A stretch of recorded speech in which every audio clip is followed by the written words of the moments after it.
Be ready, be ready, be ready, be ready, be ready. R-E-D-D-Y, resilience in my eyes, education, discipline, determination, and that's why. Be ready, be ready, be ready, be ready, be ready. R-E-D-D-Y. All right.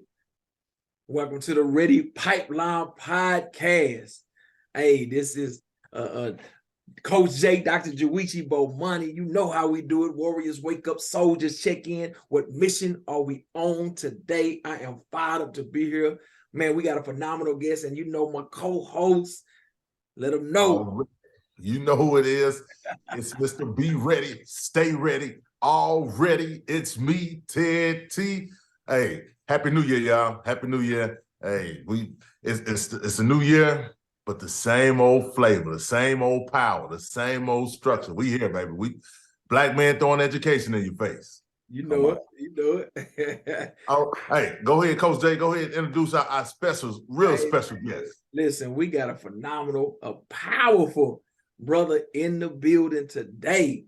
Hey, phenomenal brother that's been engaged in the trenches of Black youth empowerment, community building, organizing, connecting, and just being a powerful impact for our people all over, man. Hey, none other than the director, the founder of the Uhuru Academy. Listen, we got Baba Amin Ojo in the building. We fired up, baby. Let them know. What's up with it? Hey, man, it's a pleasure. What's up with it, man? Hey, just in time for Black History Month. Absolutely, baby. Hey, we kicking it out. Let's kick it off, man. Man, look a whole lot like Dunbar up in here. I know it's looking real wildcat-like up in You know here. what I'm talking about? A whole lot like Stop 6 up in here, man. Yeah, absolutely. Oh, man, it's an honor to be here, man. It's an honor to be here. You know what I'm saying? Like you say, Black man talking about education, you know what I'm saying, and passionate about it. So I'm honored to be on the show with two builders today. Let's get it. Man, hey, it's phenomenal energy, and I'm ready, man. Hey, so it's been a lot going on. Hey, it's been a lot going on with our young warriors, with Black youth, man, across the nation, man. And we all, are truly passionate about looking at and analyzing and understanding how we can better impact and really help as the village to help raise, cultivate, and protect the opportunity for our youth to reach their full power and potential. And sometimes it's very important that we look at situations, and issues and things that happen across the country, across the world, as it relates to our youth, man. And there was an issue, there was an incident that happened in Georgia with a young warrior princess that it got into a negative interaction with a teacher, got into a scuffle, man, and it turned out pretty bad. But we wanted to take the time. I thought it would be really, really cool if we took an opportunity to kind of look at this incident, give some analysis, give some deeper context to the issue, and look at how can we learn from it? How can we take the understandings from this and utilize it in our implementation and impact as we go forward to really pursue the mission of impacting our youth so that they can become everything they're created to become, and how that impacts our community. So today we're going to take a look at this incident where a young sister got engaged with a teacher. Of course, as being in education, you see these incidents, you see situations happen where the teacher get into it. She said, somebody said something, and you know how it goes. But we want to take a look at this one because this was interesting in how it unfolded and how it ended up. So let's take a look. Yeah. Let's take a look and let's analyze. They already You're not gonna talk to me like that. You're not gonna talk to me like that. Kick through the phone. You're not gonna talk to me like that. You're not gonna talk to me like that. You gotta explain my face right now. You need to give her a punch. Oh my goodness. Oh my goodness. Oh my God. Put your hands on me, okay? I swear to God, if you don't get your hands, put your hands on me. Give me your hands. I'm just so swinging back.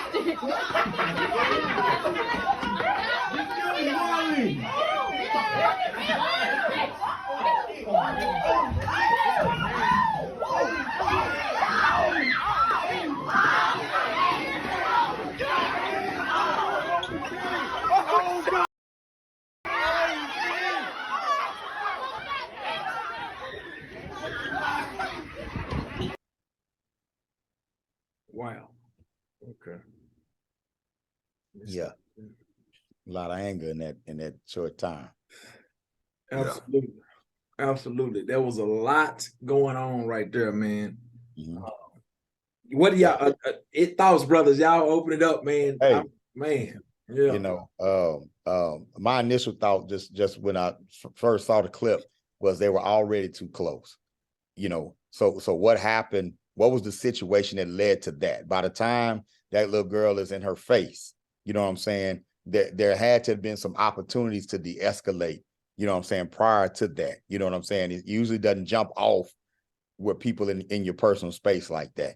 You know what I'm saying? What was the initial conversation? What was going on? Not justifying the response, but my initial thought is just as a teacher on several levels is the de-escalation prior to getting there. You know what I'm saying? You know, just there are cues that you are trained to you should be trained to read up on, to look at, to see, to say, okay, this ain't going in a way, you know, that it needs to go. How do I either switch the meaning of what I said, bring some clarity to what's going on, create some distance? Something needs to happen to de-escalate the situation and get the focus back on the class and off this student. Yeah, absolutely. Because she said the girl said something. She said something that keyed me is that I don't care if you are an adult, you are not going to talk to me like that. She said something of that nature. Of y'all cut that you are not going to talk to me like that, which you know, it sounds an alarm to say there was something that was said that was not in the flow of a normal class, you know, of a normal class teaching and student, you know, student teacher teaching relationship situation. So it's very interesting to know, you know, what was the words that were said, what was the conversation that led up to this incident. All right, I think, you know, we looking at it from a standpoint. I say even if we were the deciding entity that would be making the decision about if this is going to go to criminal charges, is this going to go to court, you know, or is this going to be moved to a higher level of discipline, disciplinary action?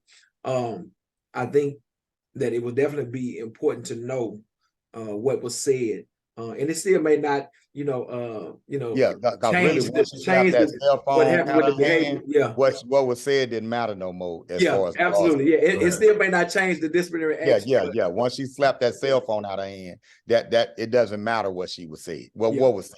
Yeah, Right. absolutely. Yeah, from a 'Cause disciplinary standpoint, absolutely. Yeah. what's said is what you said. It was something that was said. It wasn't physically done. And so once, like you said, once that physical part jumps on the table, then it trumps anything verbal. Yeah. But like we read up on it, it was, you know, she's a 30-year educator. Yeah. 30-year plus. So we all know, because we've been in education for quite a while, we see the changes of attitude, not only of our students, but of our parents within the last. I've seen changes within the last 10 years. So definitely that 30-year span. Sometimes we go with, if it's, well, quote unquote, if it's not broke, we're not going to fix it. Or we as educators, sometimes we don't want to make that adjustment. We don't want to make that adjustment to the new generation and their viewpoint and the way they see things. And so sometimes we keep an old philosophy and it doesn't work with our new babies.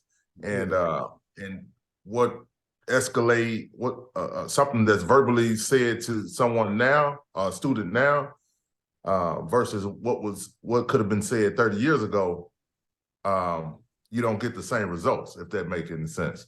And I'm thinking, you know, and other students that spoke on the teacher behalf, saying that she's an aggressive speaker. She's probably very direct. She doesn't really sugarcoat anything. Now me, you know, I love that.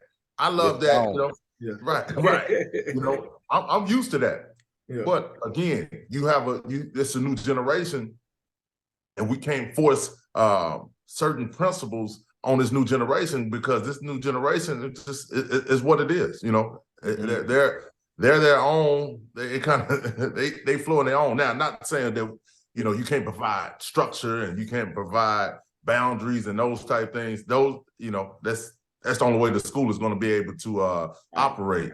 Yeah. So that's from what I saw. Yeah. So as I'm thinking about how y'all are stating it, I want to go back. I have to go back to what she may have said. The reason why, not because that what she said justified the reaction, but even 30 years ago, I have witnessed teachers, students react to teachers what they say in similar manner. But we knew teachers that had aggressive tones towards students, quote unquote aggressive. But even that the concept of aggressive has levels, right? So you can say something aggressive, but I can say something aggressive with a student, right? But I understand that what I'm saying aggressively, the words that I'm using in that aggressiveness is extremely important based on if it feels like I'm attacking them, or is it feel like I am, challenging their, what needs to be challenged in order for them to still or spark something in them that will help them to understand what they need to do in order to continue to grow and develop. If y'all understand what I'm saying, versus the degrading type of aggressiveness. Like you need to sit. There are a lot of factors that can go into blow up. Sometimes a child just might be hungry, and that today ain't that's the other part. Sometimes somebody might be dealing with grief, and today ain't the day. You know what I'm saying? So there are a lot of things that can go into a blow up. You just happen to be the target. You know what I'm saying? And that's why you have to be careful as an educator, especially today, because these babies going through stuff on social media, things that their parents might not even know about. Back when we were young, teachers had the benefit of pretty much knowing when you went home, you watched TV, they kind of know who you dealt with, and you come to school with a measure of respect for authority where they can say, boy, sit your nappy head self down, and you sit down. You know what I'm saying? And that sort of thing. But nowadays, the culture has changed because our community ain't the same. There we go. Our community ain't the same. You can't assume that everybody in there have a natural deference to authority like we could make those assumptions back in the day. Right. Yeah. Absolutely. And that's where I was leading to, because the shift in relationship. It's one thing for me to talk aggressive with you when I have a relationship that even extends beyond the student. Like if I have a relationship with your mama, right? If I have a relationship with, people that are connected to you in your village, or in, that you have respect for, or that you connected to, then the way I address you, has more weight. I have more leverage to do some things, to say some things because at the end of the day, you understand, okay, they are part of the body of people that is a part of my development. You know what I'm saying? So if he's saying something, if she's saying something to me, then it's, I need to respect it because they have a natural stakeholdership with me, versus, in situations where you have teachers, and this might not be in the case of this teacher because she's been there for 30 years, but in many situations I've seen, over the last decade, the teachers are disconnected from the community, and they just come in, for teaching, and they leave. So their aggressive tone, is not culturally competent to, the background of the student, especially when there's background issues with the student. Right. Like when you don't have cultural competence, you can't even sense that it's something more. You just going by the face, the surface emotions. You just like, oh, they aggressive right now, but not thinking, okay, did they eat? Did something happen with auntie? What was the situation that happened before? Because yesterday they didn't have an attitude. It wasn't a situation. Like the son said he was shocked. Where if the son was shocked by the student's behavior, then that means that student, she might not have had a habit or a pattern of this type of aggressive behavior. Right. Because if she'd have had that pattern, then nobody really would have been shocked. Yeah, I don't think any of the students in the classroom saw it going that far. Yeah. Because some people are commenting, why didn't someone step up and do something? No one in there expected it to go where it went. Yeah. Right. Now you talking about, see, that's another element. why the students, and I'll let you hit that T, why you think the students, their initial reaction, like they default reaction was to sit there and start to be like a spectator sport, you know, where they was in the stands of this whole situation, like they was at a wrestling match or something. You know what I'm saying? Why do you think that is, bro?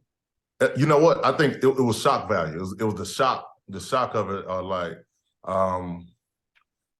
Wow, like they kind of said, wow, this is really happening. But we in this new generation where, man, if someone's hanging on a ledge, people they're quicker to pull out their phone than they are to help. For whatever reason, I'm going for my phone, and I may go for help, but I'm going for my phone first. Right. Man, I can't. I'm gonna help you with the phone. I don't know what that's this new thing. But I'm gonna speak on it from being on the side of the student. I had an incident like that as a student. I was in summer school one summer, and it was at Morningside Middle School in Fort Worth, Texas. Yeah. And the principal of summer schools, the principal of the school was Mr. Nichols, which he was the assistant principal at Forest Oak. And this guy, very aggressive, very had this just straight gangster. Like he was just, you can look at him and you saw it.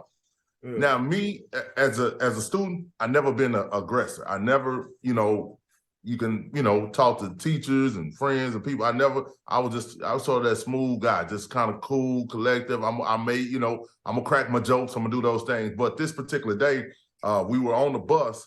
Someone ended up throwing, it was a pencil. They threw something out and it hit him. He turned around and I was the first person he saw. Yo, get off the bus. And we, the kids laughing. He got on the bus. My man grabbed me. Like he literally physically grabbed me, grabbed my shirt. And man, we scuffled. Like we scuffled. Now, had it would have been me and him one-on-one, I probably would have kind of let it go. But I don't know, because I know at that time I didn't do it. Whatever that was hit, whatever that happened, I know I didn't do it. So but this was my mindset at that time was, bro, you're not gonna embarrass me in front of my homies. My ego kicked in. I know I'm gonna get in trouble when I get to the house, but I'd rather be in trouble privately inside of my four walls at home than letting all my homies see me getting jacked up. Like, oh man, you let so. And so my pride as a youngster, my pride jumped in there, and I went back and forth with my man. And so maybe, the young lady was on that prideful thing. It went so far that she just had to keep going with it. Like it wasn't, I can't stop now. I didn't already, I'm engaged. Right. And so, I mean, she might've gave the teacher opportunity to stop. Yeah. Because I did see in the comments where they said it's very possible that, they say a lot of students were saying teachers like to target students, right? They like to target students. Absolutely. You know what I'm saying? So it's come on, we got to look at the possibility. I know a lot of people like this. The girl needs, but if you targeting somebody, it's a B word for targeting people. When you do something consistently to somebody, it's a B word for it. And if a student did it, there's consequences. But we got to look at, okay, what does teacher bullying look like? When you're bullying a student, you targeting them with different ways of calling them out on different things. And somebody did, just like what you said, somebody else did something, but you turn right to the, so these things are possible. And she was in front of her friends, right? And if she said something, hey, it's hard to shake it, especially as a youngster, man. It's hard to shake that pride part when my homegirls looking at me, you calling me whatever she said. So I think that's a valid point to look at escalators. There were things that may have been escalators to this situation. Yeah, I think it's just important too to mention that side of it, because in society is very quick to dehumanize our children, and then start painting them. We figure out what must have happened based on the preconceived notions we have about Black kids. Yep. You know what I'm saying? See, her parents ain't taught her nothing. You don't know what her parents taught her. Yeah. Right. You know what I'm saying? They done taught that girl like, hey, you don't know what her parents. See, it's a shame. These kids don't care these days. No, I'm sure it's the other black kids that's walking their teachers to the car. every day. You know what I'm saying? And so we'll take the prejudices that we have about Black youth and paint this young lady with this brush. And that's something that she's got to deal with now. You know, she's, you know, I don't know what type of student she is, whatever, but now she has to deal with this label. You know what I'm saying? And a lot of people we have those, you know, we have preconceived notions and we tend to dehumanize, and the media does a great job of that, dehumanizing children, our children, you know what I'm saying, in order to make a broader statement about Black people. Yeah, no, I think you make a phenomenal point there, man. That part about the parents. So somebody got to defend that baby girl's humanity in all this. Yeah, no, absolutely. And because let's look at that point right there to say their parents must have taught her to hate. Well, what if your parents taught you don't let anybody bully you?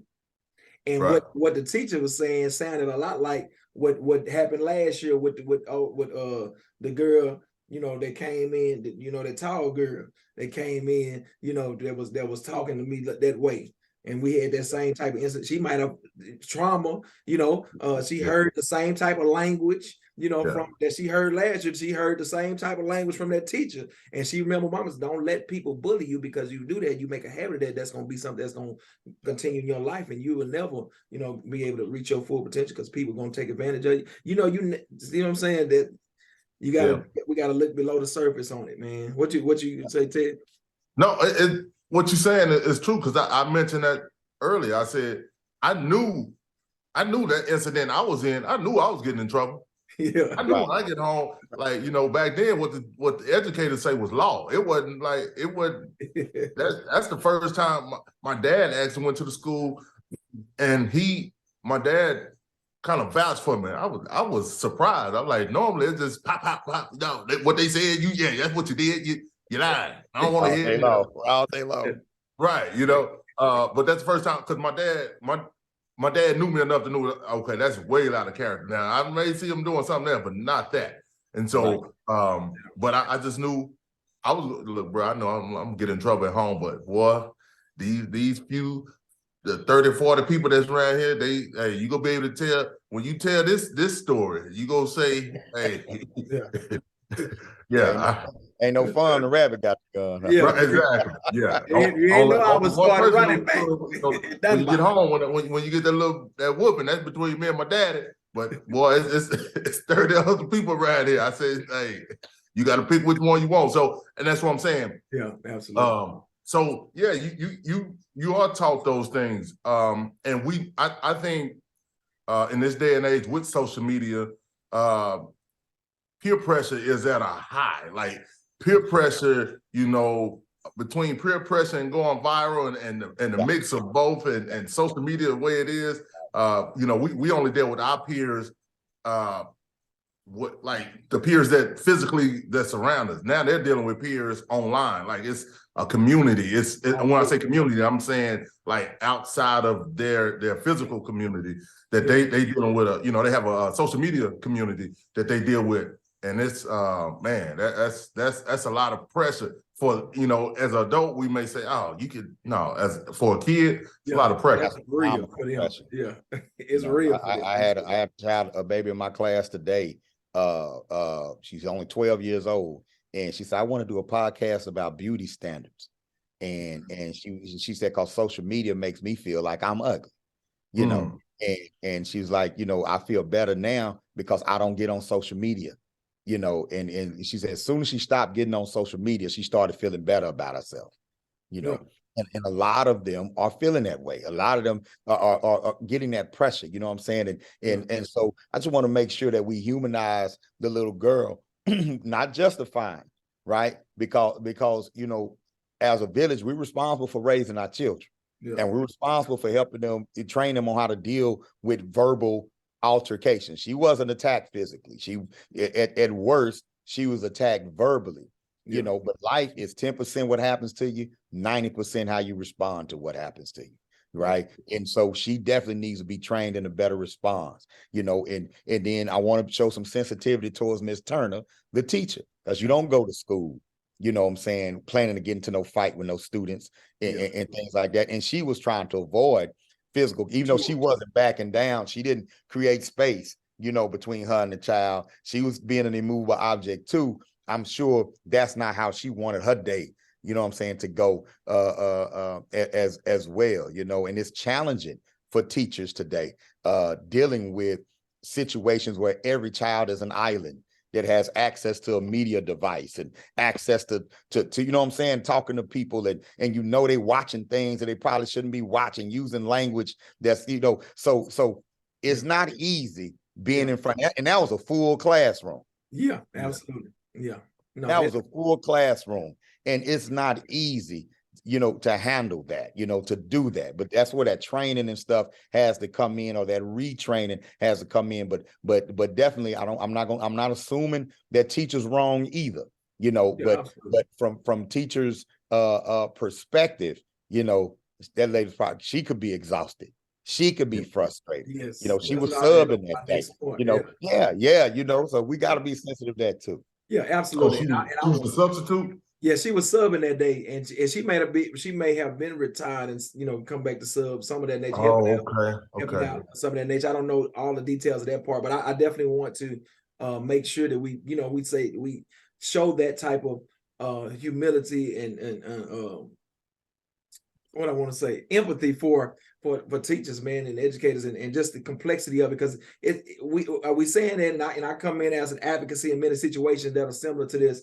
But I do always understand that, you know, when you're in situations like this, it's often more difficult to process every layer that we're talking about in the midst of in the heat of the situation. So I definitely understand that, man. I think, you know, for a teacher, that is a challenge, and you know, maybe some ways that they could navigate a situation like that may be helpful. We can talk about that. I think for looking at that situation when an educator, when Ms. Turner understood that it was getting, you know, beyond a point of no return, that maybe you just walk out of that classroom completely. You know, you summon. But she did. Yeah, she did walk out. Yeah, you know, but then the young lady closed that door behind. She did. She let her close the door. No, I'm serious. Yeah, Because the door creates a barrier, right? That can allow space for things to de-escalate, even though the students were probably gonna still be like, but as far as it getting to where we scrapping, we wrestling and body slamming, the door is gonna nullify that possibility. Right. Yeah. And then that allows you to get space to get other help. Now, the other thing that I want to talk about is the other teachers. We talked about the other students, but we got to talk about the other teachers that was out there in that hallway and how they came with their interaction, and, you know, what they could have done different, because it seemed as though they was also a little scared to really engage, and you know, you see the teacher trying to keep she began to extend her arm to try to get the distance, but, you know, other teachers kind of distance, she's sticking her hand out, but she's not providing any type of, you know what I'm saying, blockage or support to move the student, because the student might have been waiting for that teacher, you know, because the student may have had a relationship with that teacher, a better relationship with that teacher than she did with that teacher. So if that teacher may have got in the mix and been able to speak some more positive, or provide some more positive energy to the student, maybe the student, she could have helped with de-escalating that student's emotions in that situation. Just some possibilities, man. If you in the trenches with your teacher comrade, with your educator comrade, you got to help in the city. You got to help. You got to provide some type of, you know what I'm saying, something for your comrades, man. The shock value was there in that instance too. I think in that instance, you got teachers worrying about, you know, am I getting fired? Who I'm supposed to put my hands on? I ain't trying to get sued. I ain't trying to, you know, get mixed up like this. Where we at on policy and procedure? You know, now I'm gonna grab her, you know, or whatever. So I think there's a shock factor. Again, that door was the opportunity. You know, when she pushed back on that door, she should have pushed back with some help. Yeah, you know what I'm saying, or let it close and say, you know what, it's about to go down between me and this little girl. Y'all need to come on over here. Yeah. And I think that's what she was doing. I think stepping outside the door was, it looked like she was going out to ask for help, or somebody, campus monitor, teacher, somebody to come in and kind of help out with the situation. But I'm with you on that. Like, far as, you know, like Bobby said, I don't know if I want to go and intervene because at this point, the way things are set up, you don't know. All right, well, you was involved, and you don't know. Got their phone out. Right, yeah. It's a lot of things that come and it's quick, it's fast. You looking at it like, man, you got to be.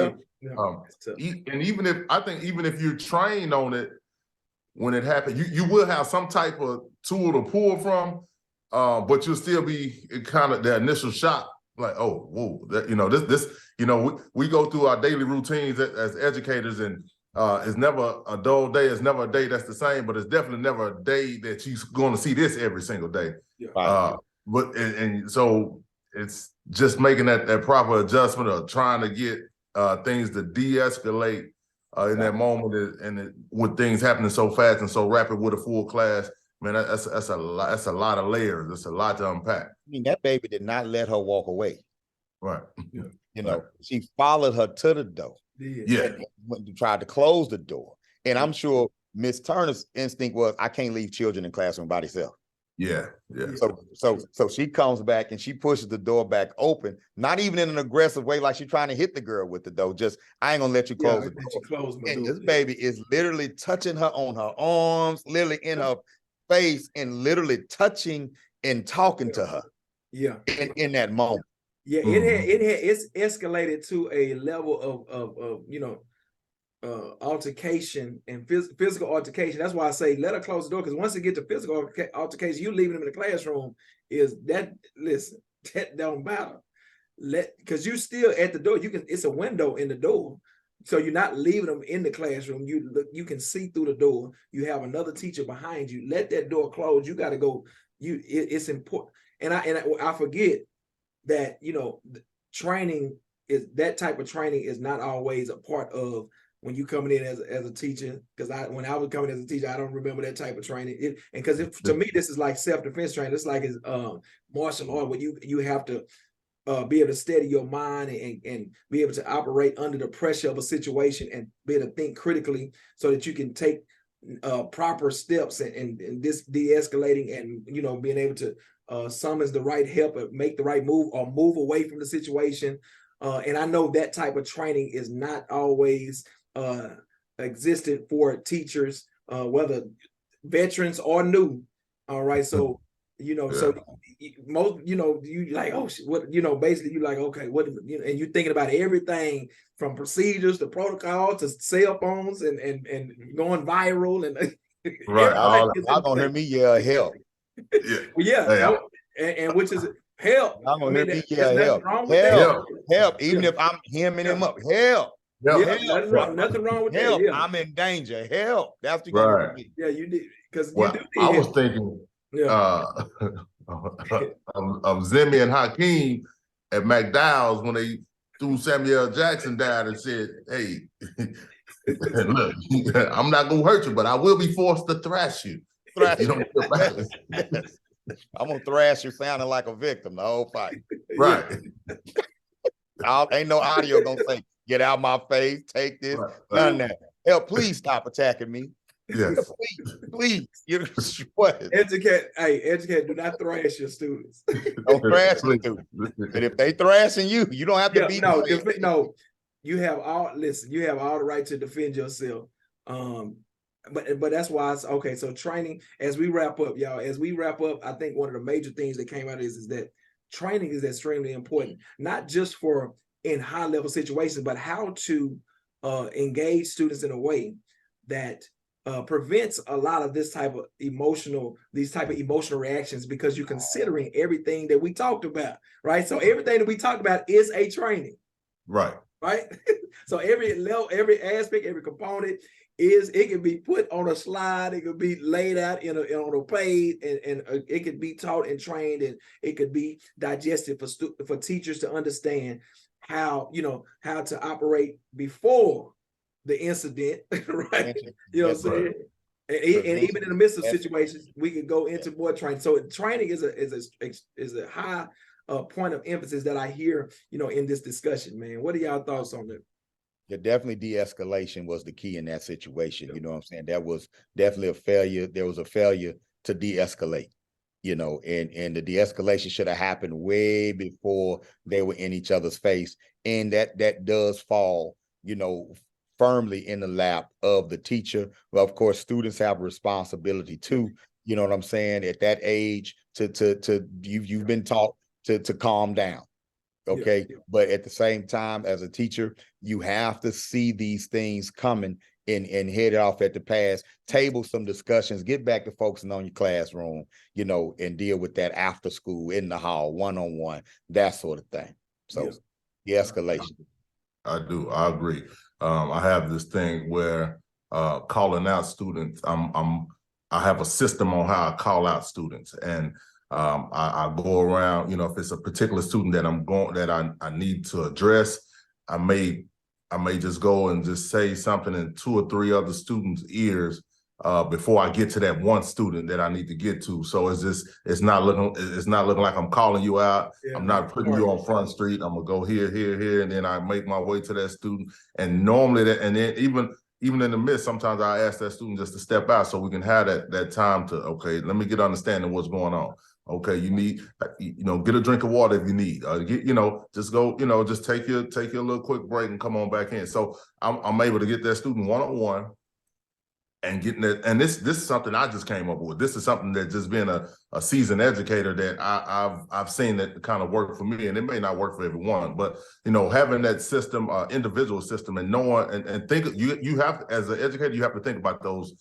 If it ever come to this point, how would I react? How would I address this? How would I, take this challenge on? And so that's a part of the job. I know it's hard to see that as a part of the job, but that's a part of the job, and that's what makes you great at being what you're great at, as an educator.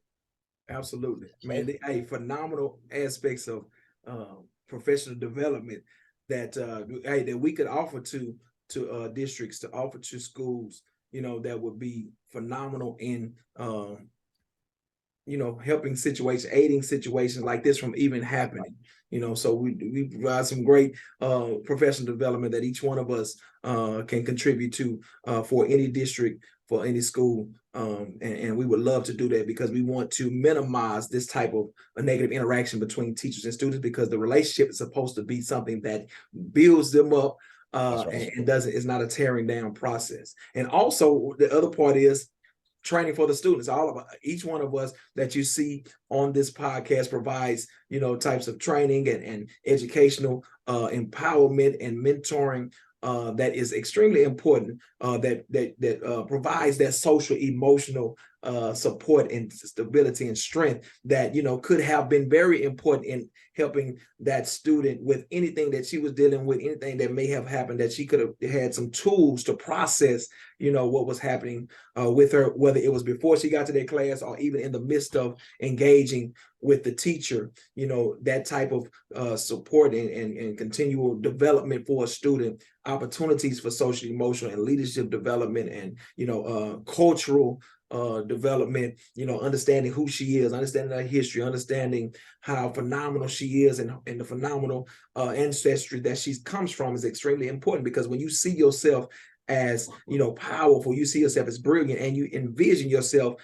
impacting your family, your community, and the world, engaging in situations like this, you understand this as something that may hinder that vision, that may hinder who you see yourself as who you are. So providing training for students, and we would love to do that as well for your district, for your school. So there's some phenomenal things that you can pull and learn from a situation like this, and some ways in which we can prevent these things from continue to happen, and really start to shift and shape our communities and the future for our young warrior scholars. Man, anything that y'all had to add to this was a phenomenal discussion, man. Got me fired up, ready to go and impact the world, man. Well, great discussion. You know what I'm saying? Again, de-escalation is key. Training is key. I've been teaching for over 30 years. Never had an incident like that, but I've been in some of the classrooms. I've been with all-star teams, of young people having problems, and I've been cussed out. in the classroom. You know, I remember I walked in one class one time, said, good morning. He got a F you right back. You know what I'm saying? And I was like, okay, let's move on. You know, when I get a chance to get that one-on-one with that young warrior, we had our one-on-one, we talked, got him away from, you know, the situation. So violence can be interrupted. It can be prevented, but it also be interrupted. And we need to put violence interruption activities inside of our schools, because poverty is violent, racism is violent, and we carry that violence around. You need mechanisms in place that'll help you interrupt that violence, you know. And so definitely let's get out there and get to work. Indeed. All right, I love it. Hey, we're the change. We're the change. We here to help. We're here to pour in. We're here to support. Whatever we can do, like Coach Jay said, we can come to your campus and we can definitely pour into not only you, but to your students. And that's what we're going to do. And we look, this is what we do, guys. This is what we do. We love on you. I had a post. I went up. I said, I love on you even when you hate on. I'm gonna keep loving. I got a pocket full of love all around me. I'm gonna sprinkle it on you like I'm a Smurf. I'm just go get that little love, that little dust. Love, baby. Yeah. Absolutely. Absolutely. We must be that village, man, that raises, guides, cultivates, and protect our children, man, our youth, so they can reach their full power and potential like they were created to be, man. And that's what we must do together, man. Even in the midst of all the faults and you know, things that we see happening with us, we got to remember that we all are community stakeholders in that village, and we must play our part and be responsible for our future. All right. Hey, this was a phenomenal session, man. A phenomenal podcast. Reddy Pipeline, hey, with Baba.